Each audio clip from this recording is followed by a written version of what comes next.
Bizkaiko aldun nagusi Jose Luis Bilbao, EAJko Euskadi Buru Batzarreko lehendakariarekin, Iñigo Urkullurekin, eta Lentxu Rubial, Ramon Rubial Fundazioko buruarekin bildu da Zerutik Sua Dator dokumentala egitean lortutako informazioa daukan kutxa emateko.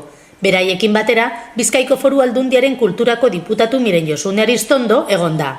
Lan historiko horretan, Bizkaiko hainbat herritan, gerra zibileko bonbardaketak bizi izan zituzten pertsona batzuen testigantzak jasotzen dira.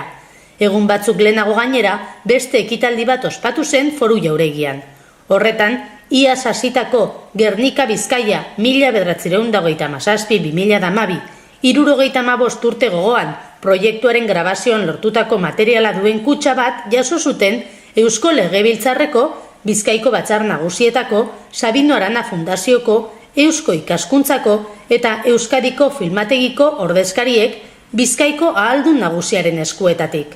Banatutako kutxek Bizkaiko historiaren garrari eustea eta ez ahaztea dute xede.